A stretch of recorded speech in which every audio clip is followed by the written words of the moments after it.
ಎಲ್ಲರಿಗೂ ನಮಸ್ಕಾರ. ಆತ್ಮೀಯ ವಿದ್ಯಾರ್ಥಿಗಳೇ, ನನ್ನ ಹೆಸರು ಡಾಕ್ಟರ್ SP ನಾಗನಗೌಡ, ಅರ್ಥಶಾಸ್ತ್ರ ವಿಭಾಗ, ಸರ್ಕಾರಿ ಪ್ರಥಮ ದರ್ಜೆ ಮಹಿಳಾ ಕಾಲೇಜು ದಾವಣಗೆರೆ. ಮಕ್ಕಳೇ, ನಾನೀಗ ದಾವಣಗೆರೆ ವಿಶ್ವವಿದ್ಯಾಲಯದ BA ಪ್ರಥಮ ವರ್ಷದ ಸೂಕ್ಷ್ಮ ಅರ್ಥಶಾಸ್ತ್ರದ ಮೊದಲನೇ ಚಾಪ್ಟರನ್ನು ನಾನೀಗ ಮಾಡ್ತಾಯಿದ್ದೀನಿ. ಈಗಾಗಲೇ ಸಾಕಷ್ಟು ವಿಡಿಯೋಗಳನ್ನು ನೋಡಿದ್ದೀರಿ. ಇವತ್ತು ತೆಗೆದುಕೊಂಡಿರುವಂಥ ಟಾಪಿಕ್ಕು ಸೂಕ್ಷ್ಮ ಮತ್ತು ಸಮಗ್ರ ಅರ್ಥಶಾಸ್ತ್ರ. ಅದರಲ್ಲಿ ಮೊದಲನೇದು ಸೂಕ್ಷ್ಮ ಅರ್ಥಶಾಸ್ತ್ರವನ್ನು ತಗೋತಾ ಇದ್ದೀನಿ. ಸಾಮಾನ್ಯ ಪ್ರಶ್ನೆ 2 ಮಾರ್ಕ್ಸಿಗೆ ಕೇಳ್ತಾನೆ. ಸೂಕ್ಷ್ಮ ಅರ್ಥಶಾಸ್ತ್ರ ಎಂದರೇನು? 2 ಮಾರ್ಕ್ಸಿಗೆ ಕೇಳ್ತಾನೆ. ಅದನ್ನೇ ಸೂಕ್ಷ್ಮ ಅರ್ಥಶಾಸ್ತ್ರದ ಯಾವುದಾದರೂ 2 ಮಿತಿಗಳನ್ನು ಹೆಸರಿಸಿರಿ. B ಸೆಕ್ಷನ್ಗೆ 5 ಮಾರ್ಕ್ಸಿಗೆ ಕೇಳ್ತಾನೆ. ಇಲ್ಲ, ಅದನ್ನು 10 ಮಾರ್ಕ್ಸಿಗೆ ಕೇಳಿದರೆ ಸಾಮಾನ್ಯವಾಗಿ ಸೂಕ್ಷ್ಮ ಅರ್ಥಶಾಸ್ತ್ರ, ಸಮಗ್ರ ಅರ್ಥಶಾಸ್ತ್ರ ಎರಡನ್ನೂ ಸೇರಿಸಿ ಕೇಳ್ತಾರೆ. ಅಥವಾ ಸೂಕ್ಷ್ಮ ಅರ್ಥಶಾಸ್ತ್ರ ಅದರ ಪ್ರಾಮುಖ್ಯತೆಯನ್ನು ಚರ್ಚಿಸಿರಿ ಅಂತ 10 ಮಾರ್ಕ್ಸಿಗೆ ಕೇಳಬಹುದು. ಸಾಮಾನ್ಯವಾಗಿ 2 ಸೇರಿಸಿ ಕೇಳ್ತಾನೆ, ಅಥವಾ ಕೇಳಲೂಬಹುದು, ಇದನ್ನು ಒಂದೇ ಕೇಳಲೂಬಹುದು. ಈಗ ನಾವು ಸೂಕ್ಷ್ಮ ಅರ್ಥಶಾಸ್ತ್ರ ಎಂದರೇನು ಅಲ್ಲಿಂದ ಪ್ರಾರಂಭ. ಈ ಅರ್ಥಶಾಸ್ತ್ರ ಬೃಹದಾಕಾರವಾಗಿ ಬೆಳೆದು ಒಂದು ಪ್ರಬುದ್ಧವಾದ ವಿಜ್ಞಾನವಾಗಿ ನಮ್ಮ ಕಣ್ಣೆದುರಿಗಿದೆ. ಅತ್ಯಂತ ಬೃಹದಾಕಾರವಾಗಿ ಬೆಳೆದಿರುವ ಪ್ರಬುದ್ಧವಾದ ಮತ್ತು ಅದರ ಅಭ್ಯಾಸ ವಸ್ತು ಏನಿದೆ, ಅರ್ಥಶಾಸ್ತ್ರದ ಅಭ್ಯಾಸ ವಸ್ತು, ಈಗೇನು ನೀವು ಕಳೆದ ವಿಡಿಯೋಗಳಲ್ಲಿ ನೋಡಿದ್ದೀರಿ. ಅಧ್ಯಯನ ತಿರುಳು ಏನಿದೆ, ಅಭ್ಯಾಸ ವಸ್ತು, ವಿಷಯ, ತಿರುಳು, ಈ ಎಲ್ಲದರ ವಿಚಾರಗಳೇನಿದೆ ಅವುಗಳನ್ನು ನಾನು ಆರ್ಥಿಕ ವಿಚಾರಗಳು ಅಂತ ಕರಿತೀನಿ. ಈ ಆರ್ಥಿಕ ವಿಚಾರಗಳ ಅಧ್ಯಯನಕ್ಕೆ 2 ಪ್ರಮುಖ ಮಾರ್ಗಗಳಿವೆ. ಅರ್ಥಶಾಸ್ತ್ರದ ಅಭ್ಯಾಸ ವಸ್ತುವನ್ನು, ಅಭ್ಯಾಸ ವಿಷಯವನ್ನು, ಅಧ್ಯಯನದ ವಸ್ತುವನ್ನು ಅಭ್ಯಾಸ ಮಾಡಲಿಕ್ಕೆ, ಅಧ್ಯಯನ ಮಾಡಲಿಕ್ಕೆ 2 ಮಾರ್ಗಗಳಿವೆ ಅಂತ ನಾನು ಹೇಳ್ತಾ ಇದ್ದೀನಿ. ಬಹಳ ತಪ್ಪಾಗಿ ನಾವು ಮಾತಾಡ್ತೀವಿ ಅಂದರೆ, ಅರ್ಥಶಾಸ್ತ್ರವನ್ನು ಹಿಂಗೆ ತೊಗೊಂಡು 2 ಭಾಗ ಮಾಡಿ, ಇದು ಸೂಕ್ಷ್ಮ ಅರ್ಥಶಾಸ್ತ್ರ, ಇದು ಸಮಗ್ರ ಅರ್ಥಶಾಸ್ತ್ರ ಅಂತ. ಅಲ್ಲ ಮಕ್ಕಳೇ, ಅರ್ಥಶಾಸ್ತ್ರದ 2 ಗೋಳುಗಳಲ್ಲ, ಅರ್ಥಶಾಸ್ತ್ರದ 2 ವಿಭಜನೆಗಳಲ್ಲ. ಅರ್ಥಶಾಸ್ತ್ರವನ್ನು, ಆರ್ಥಿಕ ವಿಚಾರಗಳನ್ನು, ಆರ್ಥಿಕ ವಿಶ್ಲೇಷಣೆಯನ್ನು ಮಾಡುವಾಗ ಬಳಸುವ ಅಧ್ಯಯನದ ಮಾರ್ಗಗಳು 2 ಇವೆ. ಅಧ್ಯಯನದ ಮಾರ್ಗಗಳು ನಾವು ಕಂಡುಕೊಂಡಿರುವಂಥ ಅಭ್ಯಾಸದ ರೀತಿ ಏನಿದೆಯಲ್ಲ, ಅಧ್ಯಯನ ಏನಿದೆಯಲ್ಲ, ಮೆಥಡ್ ಆಫ್ ಅಪ್ರೋಚ್ ಏನಿದೆಯಲ್ಲ, ಆ ಮೆಥಡ್ ಆಫ್ ಅಪ್ರೋಚ್ನಲ್ಲಿ, ಅಧ್ಯಯನ ವಿಧಾನದಲ್ಲಿ 2 ಮಾರ್ಗಗಳಿವೆ. ಒಂದು ಸೂಕ್ಷ್ಮ ವಿಧಾನ, ಮತ್ತೊಂದು ಸಮಗ್ರ ವಿಧಾನ. 2 ವಿಧಾನಗಳಿವೆ. ಈಗ 2 ವಿಧಾನಗಳಿವೆ ಅಂತ ಹೇಳಿದೆ. ಈ ಮೊದಲು ಯಾರು ಇದನ್ನು ಬಳಕೆಗೆ ತಂದರು ಅದನ್ನು ಸ್ವಲ್ಪ ನೋಡ್ತಾ ಹೋಗೋಣ. 1969ರಲ್ಲಿ ಅರ್ಥಶಾಸ್ತ್ರಕ್ಕೆ ಮೊಟ್ಟ ಮೊದಲ ನೊಬೆಲ್ ಪಾರಿತೋಷಕವನ್ನು ತಂದುಕೊಟ್ಟಂಥ ರಾಗ್ನರ್ ಫ್ರಿಶ್ಕ್ ಎನ್ನುವಂಥ ಖ್ಯಾತ ಆರ್ಥಿಕ ತಜ್ಞ ಸೂಕ್ಷ್ಮ ವಿಧಾನ ಮತ್ತು ಸಮಗ್ರ ವಿಧಾನ ಈ 2 ಪದಗಳನ್ನು ಮೊದಲ ಬಾರಿಗೆ ಬಳಸಿದ. ರಾಗ್ನರ್ ಫ್ರಿಶ್ಕ್ ಈತ 1969ರಲ್ಲಿ ಜಾನ್ ಟಿನ್ಬರ್ಜಿನ್ ಜೊತೆಗೆ ಮೊದಲ ಅರ್ಥಶಾಸ್ತ್ರದ ನೊಬೆಲ್ ಪಾರಿತೋಷಕವನ್ನು ಹಂಚಿಕೊಂಡಂಥ ಸ್ವೀಡನ್ನಿನ ಓಸ್ಲೋ ವಿಶ್ವವಿದ್ಯಾಲಯದ ಖ್ಯಾತ ಪ್ರಾಧ್ಯಾಪಕ. 1920ರಲ್ಲಿ ಈ ಪದಗಳನ್ನು ಮೊದಲೇ ಬಾರಿಗೆ ಬಳಸಿದರು. ಅರ್ಥಶಾಸ್ತ್ರ ವಿಶ್ಲೇಷಣೆಯ ವಿಧಾನಗಳಾಗಿ ಇವತ್ತಿಗೂ ಪ್ರಯೋಗದಲ್ಲಿವೆ. ಇಂದಿಗೂ ಅರ್ಥಶಾಸ್ತ್ರದ ಅಧ್ಯಯನದ ಆಧುನಿಕ ಮಾರ್ಗಗಳಾಗಿ ನಮ್ಮ ಕಣ್ಣೆದುರಿಗಿವೆ. ಸ್ವಲ್ಪ ಇದ್ರ ಚರಿತ್ರೆ ಅನ್ನೋಣ. ಸರ್, ಬಳಸಿದ್ದು 1920ರಲ್ಲಿ ಅಂತೇಳಿ, ಅದು ಮತ್ತೆ ಚರಿತ್ರೆಗೆ ಹೋದ್ರಲ್ಲ. ಹೌದು, ಇದಕ್ಕೊಂದು ಚರಿತ್ರೆ ಇದೆ, ಇತಿಹಾಸ ಇದೆ. ಚಾರಿತ್ರಿಕವಾಗಿ ಸೂಕ್ಷ್ಮ ಅರ್ಥಶಾಸ್ತ್ರಕ್ಕಿಂತ ಮೊದಲೇ ಇನ್ನೊಂದು ಹೇಳಿದ್ನಲ್ಲ, ಸಮಗ್ರ ವಿಧಾನ. ಆ ಸಮಗ್ರ ಅರ್ಥಶಾಸ್ತ್ರ ವಿಧಾನ ಆಗಲೇ ಮೊದಲು ಪ್ರಯೋಗಕ್ಕೆ ಬಂದಂಥ ವಿಧಾನ. ಸೂಕ್ಷ್ಮಕ್ಕಿಂತಲೂ ಸಮಗ್ರ ವಿಧಾನ ಮೊದಲು ಪ್ರಯೋಗಕ್ಕೆ ಬಂದಂಥದ್ದು. ಈ 16ನೇ ಶತಮಾನದಲ್ಲಿ ಒಂದು ಪಂಥ ಇತ್ತು. ನಾವು ಅದನ್ನು ಮರ್ಕೆಂಟ್ಯಾಲಿಸಮ್ ಅಂತ ಕರಿತೀವಿ, ವಾಣಿಜ್ಯ ಪಂಥ ಅಂತ ಕರಿತೀವಿ. ಇವರು ವಾಣಿಜ್ಯ ಪಂಥ. ವಾಣಿಜ್ಯ ಪಂಥ ಅಂದರೆ ಇದು ವಿಚಾರ ಪಂಥ, ಇದೊಂದು ಸ್ಕೂಲ್ ಆಫ್ ಥಾಟ್. ಇದು ನಮ್ಮ ನಮ್ಮ ಗುರುಗಳು ಡಾಕ್ಟರ್ ಗಂಭೀರ್ ಸರ್ ಅಂತ ಇದ್ರು ಕರ್ನಾಟಕ ವಿಶ್ವವಿದ್ಯಾಲಯದಲ್ಲಿ, ಮ್ಯಾಕ್ರೋ ಎಕನಾಮಿಕ್ಸ್ ಭಾಳ ಚೆನ್ನಾಗಿ ಹೇಳ್ತಿದ್ರು. ಆ ಮರ್ಕಂಟಾಲಿಸಮ್ ಹೆಂಗೆ ನಮ್ಮಲ್ಲಿ ಬೆಳೆದು ಬಂತು ಅದು ಒಂದು ವಿಚಾರ ಪಂಥ, ನಿಮಗೆ ಅಷ್ಟೇ ಸರಿ ಹೋಗ್ತದೆ. ಆ ವಿಚಾರ ಪಂಥ ಈ ವಿಧಾನವನ್ನು ಆಗಲೇ ಬಳಸಿರ್ತದೆ. ಆದರೆ ಅದು ಅಷ್ಟಾಗಿ ಪ್ರಾಮುಖ್ಯತೆ ಪಡೆದಿರಲಿಲ್ಲ. ನಂತರ 20ನೇ ಶತಮಾನದಲ್ಲಿ ಈ 1936ರಲ್ಲಿ ಅರ್ಥಶಾಸ್ತ್ರದ ಮೇರು ಚಿಂತಕ, ಖ್ಯಾತ ಅರ್ಥಶಾಸ್ತ್ರಜ್ಞ, ಇಂಗ್ಲೆಂಡಿನ ಪ್ರಭಾವಿ ಅರ್ಥಶಾಸ್ತ್ರಜ್ಞ ಜಾನ್ ಮೇನಾರ್ಡ್ ಕೇನ್ಸ್ ತಮ್ಮ ಜನರಲ್ ಥಿಯರಿ ಎನ್ನುವ ಸಾಮಾನ್ಯ ಸಿದ್ಧಾಂತ ಎನ್ನುವ ಮಹಾನ್ ಗ್ರಂಥವನ್ನು ಪ್ರಕಟಿಸಿದರು. ಆ ಮಹಾನ್ ಗ್ರಂಥದ ಪ್ರಕಟಣೆಯೊಂದಿಗೆ ಸಮಗ್ರ ಅರ್ಥಶಾಸ್ತ್ರ ಹೆಚ್ಚು ಬೆಳಕಿಗೆ ಬಂತು. ಇದು ಅವೆರಡು ಪದದ ಬಳಕೆಯ ಹಿಂದಿರುವಂಥ ಚರಿತ್ರೆ.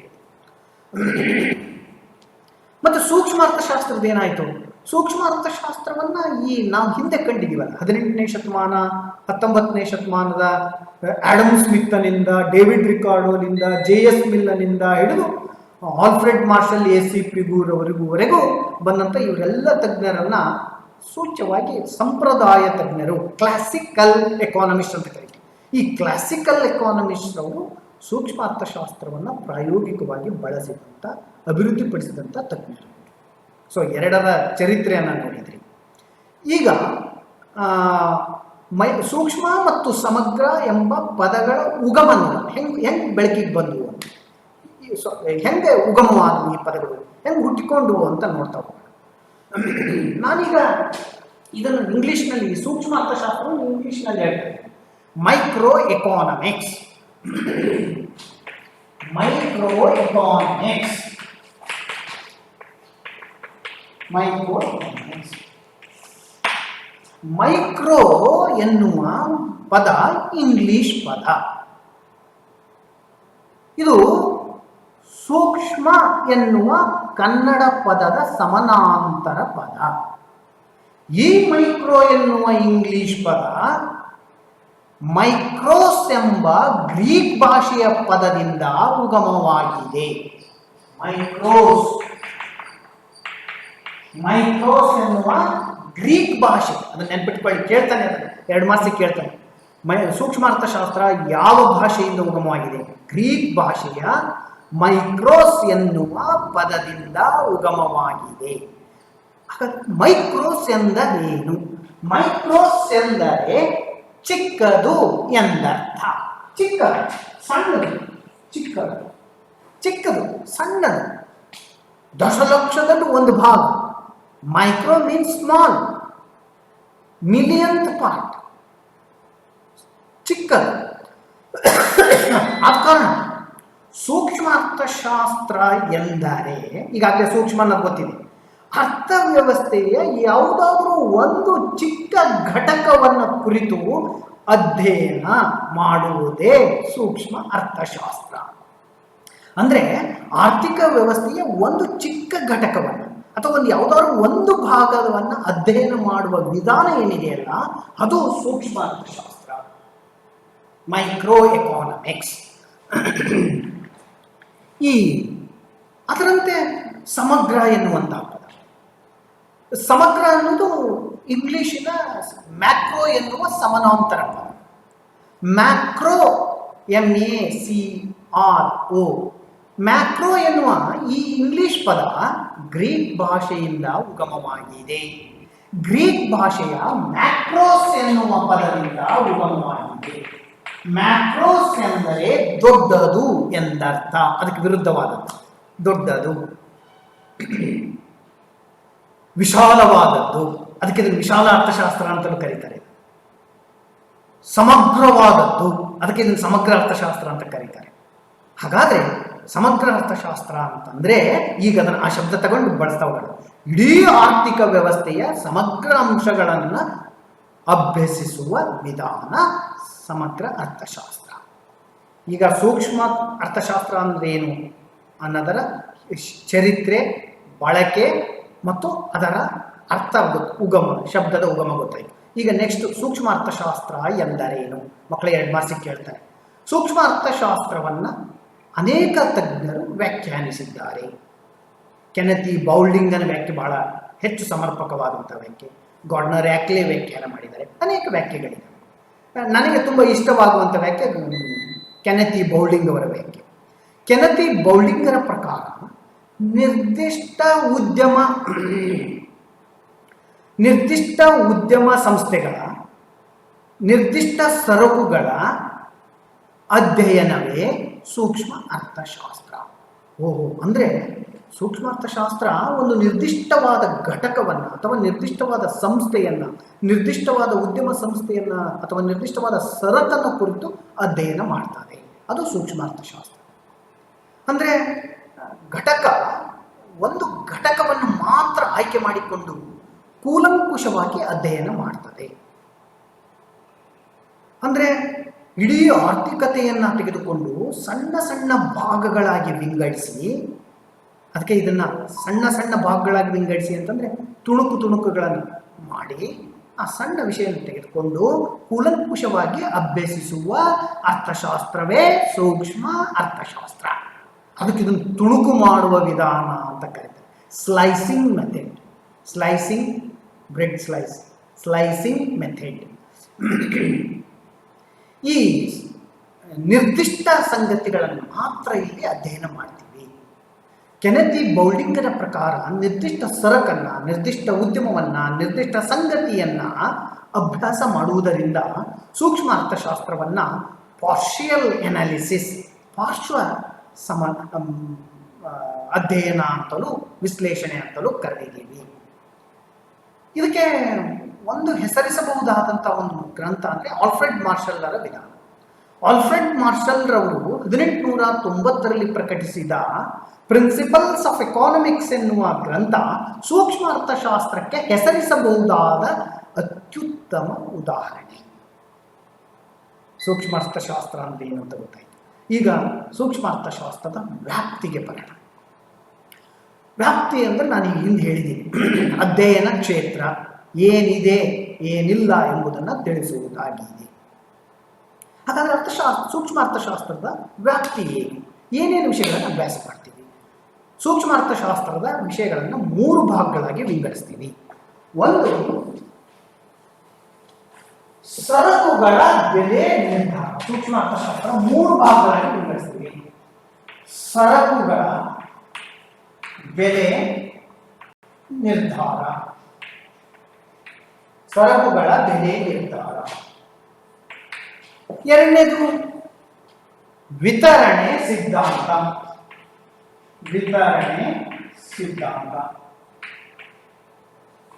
ಮೂರನೇದು ಆರ್ಥಿಕ ಯೋಗಕ್ಷೇಮ,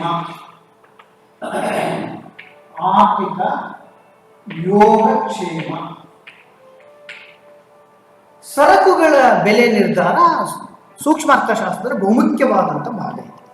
ಈ ವಿಭಾಗದಲ್ಲಿ ಒಂದು ಸರಕಿನ ಬೆಲೆ ಹೇಗೆ ನಿರ್ಧಾರ, ಅದಕ್ಕೆ ಕಾರಣವಾದಂಥ ಬೇಡಿಕೆ ಏನನ್ನ ಅಭ್ಯಸಿಸ್ತೀವಿ. ಮತ್ತು ಇದರಲ್ಲಿ ಬರುವಂಥ ಉಪ ಅಂಶ ಬೇಡಿಕೆ ಸಿದ್ಧಾಂತದ ಕುರಿತು ಅಭ್ಯಾಸ ಮಾಡ್ತೀವಿ. ಬೇಡಿಕೆ ಸಿದ್ಧಾಂತವನ್ನು ಕುರಿತು ಅಭ್ಯಾಸ ಮಾಡ್ತೀವಿ.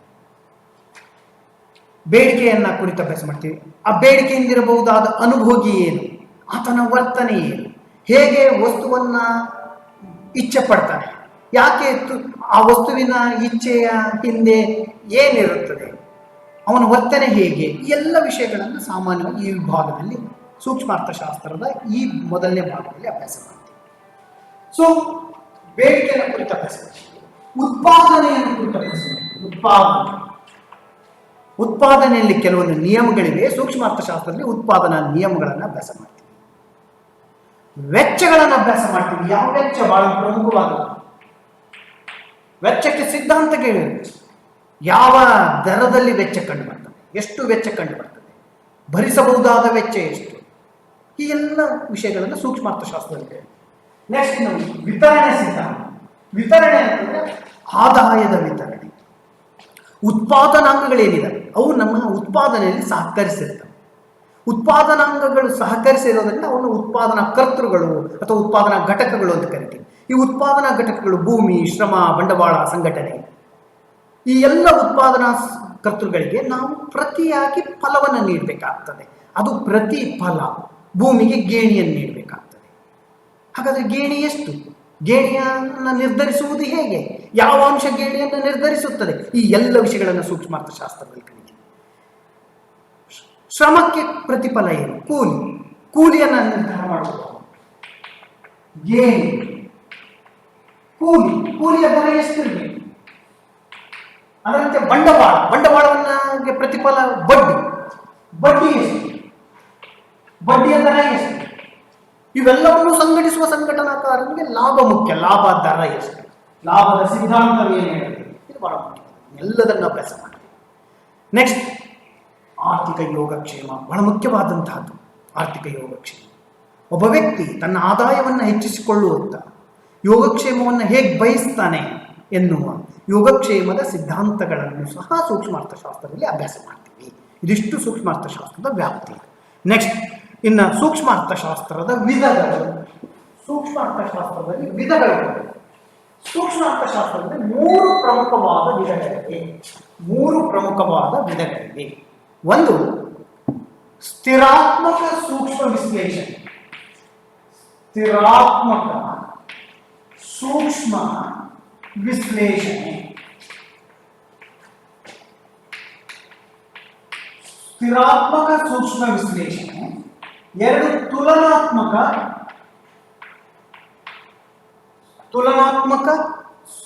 ಸ್ಥಿರಾತ್ಮಕ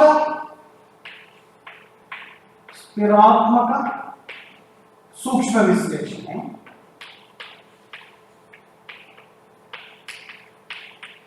ಮೂರು, ಚಲನಾತ್ಮಕ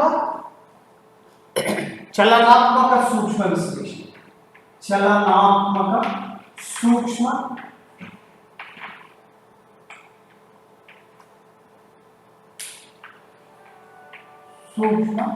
ವಿಶ್ಲೇಷಣೆ.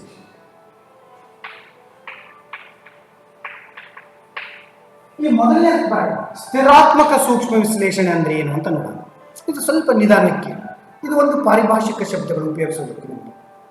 ಒಂದು ಸ್ಥಿರಾತ್ಮಕ, ಎಲ್ಲೋ ಒಂದು ಸ್ಥಿರತೆಯ ಸ್ಥಿತಿಯನ್ನು ತೋರಿಸುವಂತಹದ್ದು ಮೊದಲನೇ. ಇದು ಸೂಕ್ಷ್ಮ ಅರ್ಥಶಾಸ್ತ್ರದ ಒಂದು ವಿಧ. ಇದು ಸೂಕ್ಷ್ಮ ಅರ್ಥಶಾಸ್ತ್ರದ ವಿಷಯವನ್ನು ವಿಶ್ಲೇಷಿಸುವಾಗ ಸ್ಥಿರತೆಯಲ್ಲಿರುವಂಥ ಒಂದು ನಿರ್ದಿಷ್ಟ ಸಮಯವನ್ನು ಕುರಿತು ಮಾತನಾಡುವ ವಿಧ. ಒಂದು ನಿರ್ದಿಷ್ಟ ಸಮಯ ಬಿಂದುವಿನಲ್ಲಿ ವಿವಿಧ ಚಲಕಗಳ ನಡುವಿನ ಸಂಬಂಧದ ಅಧ್ಯಯನವೇ ಸ್ಥಿರಾತ್ಮಕ ಸೂಕ್ಷ್ಮ ವಿಶ್ಲೇಷಣೆ. ಏನು ಹೇಳಿದೆ? ಒಂದು ನಿರ್ದಿಷ್ಟ ಸಮಯ ಬಿಂದುವಿನಲ್ಲಿ ವಿವಿಧ ಚಲಕಗಳು ಚಲಪರಿಮಾಣಗಳು, ಚಲಗಳು ಅಂದ್ರೆ ವೇರಿಯಬಲ್ಸ್, ಯಾವುದು ಕಾಲಕ್ಕೆ ತನ್ನ ಮೌಲ್ಯವನ್ನು ಬದಲಾಯಿಸಿಕೊಳ್ತಿತ್ತೋ ಅದು ಆ ಚಲಕ, ಆ ಅಂಶ ವೇರಿಯಬಲ್ ಚಲಕಗಳ ನಡುವಿನ ಸಂಬಂಧದ ಅಧ್ಯಯನ ಮಾಡ್ತೀವಲ್ಲ, ಅದು ಸ್ಥಿರಾತ್ಮಕ ಸೂಕ್ಷ್ಮ ವಿಶ್ಲೇಷಣೆ. ಒಂದು ಪೆನ್ನಿನ ಬೆಲೆ ಎಷ್ಟು? 5 ರೂಪಾಯಿ. ಬೇಡಿಕೆದಾರ ಮತ್ತು ಪೂರೈಕೆದಾರ ಇಬ್ಬರು ಒಪ್ಪಿಕೊಂಡಿರುವಂತಹ ಬೆಲೆ ಸಮತೋಲನ ಬೆಲೆ. ಆ ಸಮತೋಲನ ಬೆಲೆ ಏನಿದೆಯಲ್ಲ, ಅದು ನಿರ್ದಿಷ್ಟ ಬಿಂದು. ಒಂದು ನಿರ್ದಿಷ್ಟ ಸಮಯದಲ್ಲಿ ಆ ಸಮತೋಲನ ಬೆಲೆ ಆ ನಡುವೆ ಇರುವಂತಹ ಬೇಡಿಕೆ ಮತ್ತು ಪೂರೈಕೆಗಳು ಏನು ಸೇರಿಕೊಂಡು ಅವುಗಳ ನಡುವಿರುವಂತಹ ಸಂಬಂಧ ಏನಿದೆಯಲ್ಲ, ಅದನ್ನು ಕುರಿತು ಅಭ್ಯಾಸ ಮಾಡ್ತೀವಿ. ಇನ್ನು ಎರಡನೇ, ತುಲನಾತ್ಮಕ ಸ್ಥಿರಾತ್ಮಕ ಸೂಕ್ಷ್ಮ ವಿಶ್ಲೇಷಣೆ. ತುಲನಾತ್ಮಕ ಅಂದ್ರೆ ಹೋಲಿಕೆ ಮಾಡುವಂಥದ್ದು.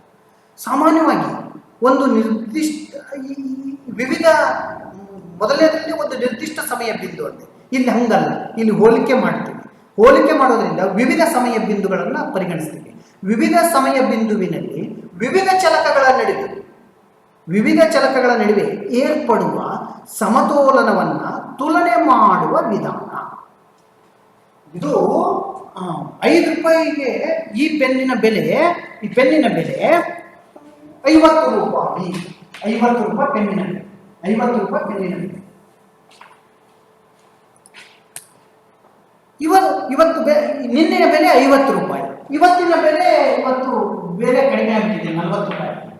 ಈ ಎರಡು ಬಿಂದುಗಳಿಂದ, ಎರಡು ಸಮಯ ಬಿಂದುವಿನ ನಿನ್ನೆ 50 ಇವತ್ತು 40 ಈ ವಿವಿಧ ಚಲಕಗಳ ನಡುವೆ ಇರುವಂಥ ಸಮತೋಲನವನ್ನು ನಾವು ತುಲನೆ ಮಾಡಿ ನೋಡ್ತೀವಿ. ಅಲ್ಲಿ 40 ಇರುವಾಗ ಏನಿತ್ತು ಸಂಬಂಧ, ಚಲಕಗಳ ನಡುವೆ ಸಂಬಂಧ, ಇಲ್ಲಿ 50 ಇದ್ದಾಗ ಏನಿತ್ತು ಸಂಬಂಧ ಅನ್ನೋದನ್ನು ನೋಡ್ತೀವಿ. ಇನ್ನು ಮೂರನೇದು ಚಲನಾತ್ಮಕ ಸೂಕ್ಷ್ಮ ವಿಶ್ಲೇಷಣೆ. ಇಲ್ಲಿ ವಿವಿಧ ಸಮತೋಲನಗಳ ಸ್ಥಿತಿಗಳನ್ನ ನಡುವೆ ಸಂಭವಿಸುವ ಎಲ್ಲ ಬದಲಾವಣೆಗಳನ್ನು ಪರಿಗಣಿಸ್ತೀವಿ. ಇಲ್ಲಿ ಬದಲಾವಣೆಗಳನ್ನು ಪರಿಗಣಿಸಿರಲ್ಲ. ಬೇಡಿಕೆಯಲ್ಲಿ ಏನಾಗಿದೆ, ಅದರ ಕಾರಣಾಂಶ ಯಾವುದು, ಅದನ್ನು ಪರಿಗಣಿಸಿರಲ್ಲ. ಇಲ್ಲೂ ಪರಿಗಣಿಸಿರಲ್ಲ. ಇಲ್ಲಿ ಹಂಗಲ್ಲ. ಇಲ್ಲಿ ವಿವಿಧ ಸಮತೋಲನಗಳಿವೆ. ಈ ಎರಡೂ ಸಮತೋಲನಗಳೆಂದರೆ ನಿನ್ನೆಯ ಬೆಲೆ, ಇವತ್ತಿನ ಬೆಲೆ. ಆ ಎರಡು ಸಮತೋಲನಗಳ ಸ್ಥಿತಿಯಲ್ಲಿ ಇದು 50ರಿಂದ 40ಕ್ಕೆ ಹೋಗುವಾಗ ಸಮತೋಲನ ಕದಡಿದೆಯಲ್ಲ, ಹೀಗೆ ಅದಕ್ಕೆ ಕಾರಣಾಂಶಗಳೇನು ಅನ್ನೋದನ್ನ ಅಭ್ಯಾಸ ಮಾಡ್ತೀವಿ. ಅದು ಚಲನಾತ್ಮಕ ಸೂಕ್ಷ್ಮ ವಿಶ್ಲೇಷಣೆ. ಈ ಮೂರು ಪದಗಳ ಬಹಳ ಪ್ರಮುಖವಾದದ್ದು. ಇನ್ನು ನೆಕ್ಸ್ಟ್ ಸೂಕ್ಷ್ಮ ಅರ್ಥಶಾಸ್ತ್ರದ ಪ್ರಾಮುಖ್ಯತೆಯನ್ನು ಕುರಿತು ಮಾತನಾಡೋಣ. ಸೂಕ್ಷ್ಮ ಅರ್ಥಶಾಸ್ತ್ರದ ಪ್ರಾಮುಖ್ಯತೆ ಸಾಮಾನ್ಯವಾಗಿ 10 ಮಾರ್ಕ್ಸ್ನ ಪ್ರಶ್ನೆ ಇಲ್ಲೇ ಬರುತ್ತೆ. ಸೂಕ್ಷ್ಮ ಅರ್ಥಶಾಸ್ತ್ರ ಸೈದ್ಧಾಂತಿಕ ಮಹತ್ವವನ್ನು ಪಡೆದಿದೆ, ಥಿಯರಾಟಿಕಲಿ ಇಂಪಾರ್ಟೆಂಟ್ ಸಬ್ಜೆಕ್ಟ್, ಮತ್ತು ಪ್ರಾಯೋಗಿಕ ಮಹತ್ವವನ್ನು ಪಡೆದಿದೆ. It is also an applied thing. ಹಾಗಾಗಿ ಪ್ರಾಯೋಗಿಕ ಮಹತ್ವ ಸಹ ಪಡೆದಿದೆ. ಆ ಮಹತ್ವವನ್ನು ಸ್ವಲ್ಪ ಚರ್ಚೆ ಮಾಡ್ತೀವಿ. ಆರ್ಥಿಕ ವ್ಯವಸ್ಥೆಯ ಕಾರ್ಯಾಚರಣೆ ನಮಗೆ ಅರ್ಥ ಆಗಬೇಕು ಅಂತಂದರೆ ಈ ಆರ್ಥಿಕ ವ್ಯವಸ್ಥೆಯ ಕಾರ್ಯಾಚರಣೆ ಅರ್ಥವಾಗುವುದೇ ಸೂಕ್ಷ್ಮ ಅರ್ಥಶಾಸ್ತ್ರದ ವಿಧಾನದಿಂದ. ಯಾವಾಗ ನೀವು ಆರ್ಥಿಕ ಸಮಸ್ಯೆಗಳನ್ನು ಹೇಗೆ ಅನುಭೋಗಿಗಳು ಮತ್ತು ಉತ್ಪಾದಕರು ಒಟ್ಟಾಗಿ ಹೇಗೆ ಅವುಗಳನ್ನು ಪರಿಹರಿಸಿಕೊಳ್ತಾರೆ, ಈ ಎಲ್ಲ ವಿಷಯಗಳನ್ನು ತಿಳ್ಕೊಳ್ಳೋದೇ ಸೂಕ್ಷ್ಮ ಅರ್ಥಶಾಸ್ತ್ರ. ಇನ್ನು ಆರ್ಥಿಕ ನೀತಿಯ ನಿರೂಪಣೆಗೆ ಸೂಕ್ಷ್ಮ ಅರ್ಥಶಾಸ್ತ್ರ ವಿಧಾನ ತುಂಬ ಸಹಾಯಕಾರಿ. ಸೂಕ್ಷ್ಮವಾಗಿ ಪರಿಶೀಲಿಸಿ ನಾವು ರೂಪಿಸಬೇಕೆಂದಿರುವಂಥ ಆರ್ಥಿಕ ನೀತಿಗೆ ತುಂಬ ಸಹಾಯಕಾರಿ ಸೂಕ್ಷ್ಮ ಅರ್ಥಶಾಸ್ತ್ರ. ಇನ್ನು ಸಂಪನ್ಮೂಲಗಳ ದಕ್ಷ ಹಂಚಿಕೆಗೂ ಸಹ ಸಹಾಯಕಾರಿ. ಯಾವಾಗ ಸೂಕ್ಷ್ಮತೆಯಿಂದ ಘಟಕದ ದೃಷ್ಟಿಯಿಂದ ನಾವು ಅಧ್ಯಯನ ಮಾಡ್ತೀವಿ, ಸಂಪನ್ಮೂಲಗಳು ಪೋಲಾಗುವುದಿಲ್ಲ, ವ್ಯಯವಾಗುವುದಿಲ್ಲ, ವೇಸ್ಟ್ ಆಗುವುದಿಲ್ಲ. ನೆಕ್ಸ್ಟ್ ಬಹಳ ಮುಖ್ಯವಾದದ್ದು ಸೂಕ್ಷ್ಮ ಅರ್ಥಶಾಸ್ತ್ರದ ಅಧ್ಯಯನದ ಮಹತ್ವ ಇರೋದೇ ಬೆಲೆ ನಿರ್ಧಾರ. ಬೆಲೆ ನಿರ್ಧಾರ ಬಹುಮುಖ್ಯವಾದಂಥದ್ದು. ಯಾಕೆ ಬಾಟಾದವರು 999 ಇಡ್ತಾರೆ, ಶೂನ ಬೆಲೆ 1999, ಅದನ್ನೇ ಯಾಕೆ ಇಡ್ತಾರೆ, 2000 ಯಾಕೆ ಇಡಬೇಕು? ಬೆಲೆ ನಿರ್ಧಾರ ತುಂಬ ಮಹತ್ವದ. ಸೂಕ್ಷ್ಮ ಅರ್ಥಶಾಸ್ತ್ರದ ಅದರ ಹಿಂದಿನ ಎಲ್ಲ ಸಿದ್ಧಾಂತಗಳನ್ನು ಬಿಚ್ಚಿಡ್ತಾರೆ. ಹಾಗಾಗಿ ಸೂಕ್ಷ್ಮ ಅರ್ಥಶಾಸ್ತ್ರ ವಿಶ್ಲೇಷಣೆ, ಆರ್ಥಿಕ ವ್ಯವಸ್ಥೆಯ ವಿಶ್ಲೇಷಣೆಗೆ ತುಂಬ ಸಹಾಯಕಾರಿ. ಆರ್ಥಿಕ ಮಾದರಿಗಳ ಸೂತ್ರೀಕರಣ ಸಾಧ್ಯವಾಗ್ತದೆ. ಸೂಕ್ಷ್ಮ ಅರ್ಥಶಾಸ್ತ್ರದಿಂದ ಆರ್ಥಿಕ ಮಾದರಿಗಳು, ಮಾಡೆಲ್ಸ್ ಅಂತ ಬಳಸ್ತೀವಿ. ಅವು ಸ್ವಲ್ಪ ನಿಮಗೆ ನೆಕ್ಸ್ಟ್ ಕ್ಲಾಸ್ನಲ್ಲಿ ಗೊತ್ತಾಗ್ತದೆ, ಎಕನಾಮಿಕ್ ಮಾಡೆಲ್ಸ್ ಅಂತ. ಅವುಗಳನ್ನು ಸೂತ್ರೀಕರಿಸಲಿಕ್ಕೆ ಆರ್ಥಿಕ ಸಮಸ್ಯೆಗಳಿಗೆ ಆರ್ಥಿಕ ಮಾದರಿಗಳ ಸೂತ್ರ ತುಂಬ ಅಗತ್ಯ. ಅವನ್ನು ತಿಳಿದುಕೊಳ್ಳಿಕ್ಕೂ ಈ ಸೂಕ್ಷ್ಮ ಅರ್ಥಶಾಸ್ತ್ರ ತುಂಬ ಅಗತ್ಯ. ಇನ್ನು ಆರ್ಥಿಕ ನೀತಿಗಳನ್ನು ರೂಪಿಸಲಿಕ್ಕೆ ಎಷ್ಟು ಸಹಾಯಕಾರಿನೋ ಅದರಂತೆ ಅಂತಾರಾಷ್ಟ್ರೀಯ ವ್ಯವಹಾರಗಳಲ್ಲೂ ಸಹ ವ್ಯಾಪಾರ ಏನಾಗಿರಬೇಕು, ವಿದೇಶಿ ವಿನಿಮಯ ಹೇಗೆ ದರ ನಿರ್ಧಾರ ಆಗಬೇಕು, ಶಿಲ್ಕಿನ ಅಸಮತೋಲನವನ್ನು ಹೇಗೆ ನಿಭಾಯಿಸಬೇಕು, ಇವೆಲ್ಲವನ್ನು ಅಧ್ಯಯನ ಮಾಡಲಿಕ್ಕೆ ಸೂಕ್ಷ್ಮ ಅರ್ಥಶಾಸ್ತ್ರದ ವಿಧಾನವೇ ಅತ್ಯಂತ ಸಹಾಯಕಾರಿ. ಇನ್ನು ಬಹುಮುಖ್ಯವಾದಂಥದ್ದು ಸೂಕ್ಷ್ಮ ಅರ್ಥಶಾಸ್ತ್ರ ಬಹುದೊಡ್ಡ ಕೊಡುಗೆ ಅಂತಂದರೆ ತೆರಿಗೆಯ ಕ್ಷೇತ್ರದಲ್ಲಿ. ತೆರಿಗೆಯ ಸಮಸ್ಯೆಯನ್ನು ವಿಶ್ಲೇಷಣೆ ಮಾಡೋದು ಸೂಕ್ಷ್ಮ ಅರ್ಥಶಾಸ್ತ್ರ. ತೆರಿಗೆ ವಿಧಿಸುವ ಸರಿಯೇ ತಪ್ಪೆ, ಎಷ್ಟು ವಿಧಿಸಬೇಕು, ಎಷ್ಟು ಅನುಕೂಲಕರ, ಇವೆಲ್ಲ ಬಹಳ ಮುಖ್ಯ ಇದೆ. ತೆರಿಗೆಯಲ್ಲಿ ಸ್ವಲ್ಪ ಹೆಚ್ಚು ಕಡಿಮೆ ಆದರೆ ಸರ್ಕಾರಕ್ಕೆ ತೊಂದರೆ ಆಗ್ತದೆ. ಅದಕ್ಕೆ ತೆರಿಗೆಯ ದರ ನಿರ್ಧರಿಸುವುದು ಹೇಗೆ, ಇವೆಲ್ಲವೂ ಸೂಕ್ಷ್ಮ ಅರ್ಥಶಾಸ್ತ್ರದಿಂದ ಕಂಡುಬರುವಂಥದ್ದು. ಇನ್ನು ಕೊನೆಯದಾಗಿ ಸೂಕ್ಷ್ಮ ಅರ್ಥಶಾಸ್ತ್ರದ ಮಿತಿಗಳನ್ನು ಹೇಳೋಣ. ಇಷ್ಟೆಲ್ಲ ಹೇಳಿದರೂ ಸಹ, ಪ್ರಾಯೋಗಿಕ ಮಹತ್ವ ಇದ್ದರೂ ಸಹ ಸೂಕ್ಷ್ಮ ಅರ್ಥಶಾಸ್ತ್ರಕ್ಕೆ ಮಿತಿಗಳಿವೆ. ಸೂಕ್ಷ್ಮ ಅರ್ಥಶಾಸ್ತ್ರ ಹಲವು ಪ್ರಯೋಜನಗಳನ್ನು ಹೊಂದಿದೆಯಾದರೂ ಅದು ಮಿತಿಗಳಿಂದ ಬಳಲುತ್ತದೆ. ಮೊದಲನೆಯದು ಅಪೂರ್ಣ ವಿಶ್ಲೇಷಣೆ. ಇಡೀ ಆರ್ಥಿಕ ವ್ಯವಸ್ಥೆಯನ್ನು ಪರಿಶೀಲಿಸದೆ ಕೆಲವೊಂದು ಒಂದೇ ಒಂದು ಭಾಗವನ್ನು ನೋಡೋದ್ರಿಂದ ಅದು ಅಧ್ಯಯನ ಅಪೂರ್ಣ ಅನಿಸೋದು ಸತ್ಯ. ಅದಕ್ಕೆ ಇದನ್ನು ಅಪೂರ್ಣ ವಿಶ್ಲೇಷಣೆ, ಅದರ ಮಿತಿ. ಸಾಮಾನ್ಯವಾಗಿ ಸೂಕ್ಷ್ಮ ಅರ್ಥಶಾಸ್ತ್ರದ ಬಹುಮುಖ್ಯ ಕಲ್ಪನೆಗಳು ಅಂತಂದರೆ ಪೂರ್ಣ ಉದ್ಯೋಗ. ಅದು ಪೂರ್ಣ ಉದ್ಯೋಗ ಈ ಸಂದರ್ಭದಲ್ಲಿ ಮಾತನಾಡೋದೇ ಅಪಹಾಸ್ಯಕ್ಕೆ. ಕೋವಿಡ್ನ ಸಂದರ್ಭದಲ್ಲಿ ಸಾಕಷ್ಟು ನಿರುದ್ಯೋಗ ಎದುರಿಸುತ್ತಿರುವಂಥ ಸಂದರ್ಭ. ಹಾಗಾಗಿ ಪೂರ್ಣ ಉದ್ಯೋಗ ಕಲ್ಪನೆಯೇ ಅವಾಸ್ತವಿಕವಾದ ಕಲ್ಪನೆ. ಸೂಕ್ಷ್ಮ ಅರ್ಥಶಾಸ್ತ್ರ ಅವಾಸ್ತವಿಕ ಕಲ್ಪನೆಗಳ ಮೇಲೆ ನಿಂತಿದೆ. ಪರಿಪೂರ್ಣ ಪೈಪೋಟಿಯ ಮಾರುಕಟ್ಟೆ ಅಸ್ತಿತ್ವದಲ್ಲಿ ಇಲ್ಲೇ. ಹಾಗಾಗಿ ಸೂಕ್ಷ್ಮ ಅರ್ಥಶಾಸ್ತ್ರದ ಸಿದ್ಧಾಂತ ವಿಧಾನ ಇವೆಲ್ಲ ಅವಾಸ್ತವಿಕ ಕಲ್ಪನೆಗಳ ಮೇಲೆ ನಿಂತಿದೆ. ಎಲ್ಲೋ ಒಂದು ಕಡೆಗೆ ಸೂಕ್ಷ್ಮ ಅರ್ಥಶಾಸ್ತ್ರವನ್ನೇ ನಂಬಿಕೊಂಡು ಹೋಗ್ಬಿಟ್ರೆ ಇದೆಲ್ಲೋ ಮಿಸ್ಲೀಡಿಂಗ್ ಅಂತ ಅನಿಸ್ತಾ ಇದೆ, ದಾರಿ ತಪ್ಪಿಸುವ ಸಾಧ್ಯತೆ ಇದೆ ಅಂತ. ಯಾಕಂದರೆ ಒಬ್ಬನಿಗೆ ಸರಿ ಅನ್ಸಿ, ಯಾಕಂದರೆ ಒಬ್ಬನನ್ನು ಒಂದು ಘಟಕವನ್ನು ಅಭ್ಯಾಸ ಮಾಡೋದ್ರಿಂದ ಒಬ್ಬನನ್ನು ಕುರಿತು ಅಭ್ಯಾಸ ಮಾಡಿದಾಗ ಅದು ಇಡೀ ಆರ್ಥಿಕ ವ್ಯವಸ್ಥೆಗೆ ಸರಿ ಹೋಗ್ತದೆ ಅಂತ ಹೇಳೋ ತಪ್ಪು. ಆ ದೃಷ್ಟಿಯಲ್ಲಿ ದಾರಿ ತಪ್ಪುವ ಸಾಧ್ಯತೆ ಇದೆ. ಇದು ಸರಿಯಾದ ಚಿತ್ರಣವನ್ನು ನೀಡೋದಿಲ್ಲ. No clear pictures of micro economics. ಅದಕ್ಕೆ ಇದಕ್ಕೆ ಮತ್ತೊಂದು ಸಹಾಯ ಬೇಕು, ಅದೇ ಸಮಗ್ರ ಅರ್ಥಶಾಸ್ತ್ರ. ನೆಕ್ಸ್ಟ್ ವಿಡಿಯೋದಲ್ಲಿ ಸಮಗ್ರ ಅರ್ಥಶಾಸ್ತ್ರವನ್ನು ಕುರಿತು ಅಭ್ಯಾಸ ಮಾಡೋಣ. Thank you.